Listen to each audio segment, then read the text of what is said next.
So we're all enslaved by money, whether we want to acknowledge it or not. Just think about it. The house we live in, the gas that got us to school this morning, or speaking for myself, I walked to school, the shoes that got me to school this morning, anything, whatever it is, money buys it all, whether we want to accept it or not. You know, a lot of people like to say, oh no, money isn't that big of an issue. Money doesn't bring happiness. Money does bring happiness, but whether that happiness is temporary or eternal, now that's a different question. So today I'm going to speak to you about how money is one of the biggest problems in marriages, in our government, and even in just our own personal future goals that we have set for our future. So speaking of marriages, think of what's it called, prenuptial agreements that people have. They say, you know, if we are to divorce, whatever's mine remains mine, and whatever is yours remains yours. We don't share our money. Our money is for the individual person.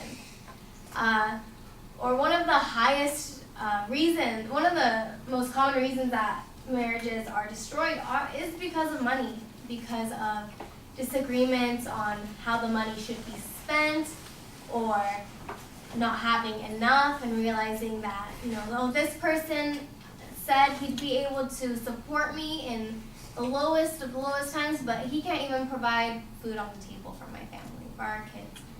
And it really turns into something that we rely on so much because it's something we can touch. We can touch money. It's tangible. We can see the effects of it. We can see how it buys us nice things that we want, things that we think are going to get us that, I guess, that popularity, or even just that sense of security. If you have money, you feel secure. You feel that you can make any problem go away because you have that sense of security. So in a marriage, this can be the breaking point, because if you put all your trust and faith of your relationship in the money, that's going to fade, because money doesn't last forever. Money is spent. Money gets thrown away in things that people spend it on that are pretty much useless.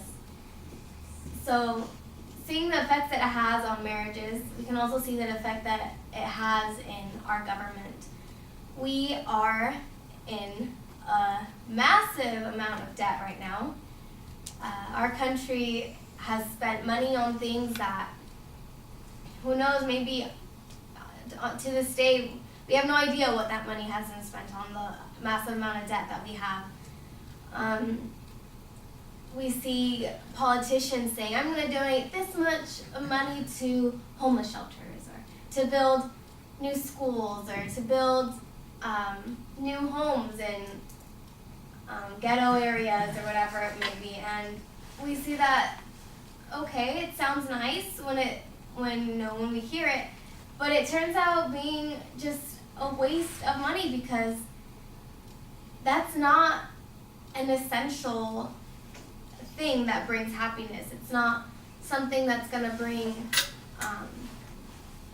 an end to suffering, even in our own country. There needs to be the separation of classes, high class, middle class, lower class, in order for there to be order in society. The way money can affect our future goals is, the quote I chose says, I'm only in it for the money. I'm only doing this for the money. A lot of people can make their career path go into a way where, you know, I only want to do this because I want the money. I only want to be a doctor. I want to stay in school for over 12 years just because I want to make a lot of money being a doctor. And people don't realize that you have to put in all this work just for money, when if you're doing something you love, you know, they say you don't work a day in your life. If you do what you love, it's easy. It doesn't feel like work because you're passionate about what you're doing. So if we just set our future goals on the money that it'll bring, we'll end up being disappointed because, like I said, money only brings temporary happiness. It doesn't bring eternal happiness, no matter what you may think. So, what my point is today, to try to take a second look at what your future goals are, what importance you put on money in your life, whether it be in relationships and your future goals or in whatever it may be. Money can't buy you eternal happiness. It can only bring you that temporary amount of pleasure that you think, oh, that's good enough. But is it really good enough? Is a temporary happiness really what we are called to aspire to?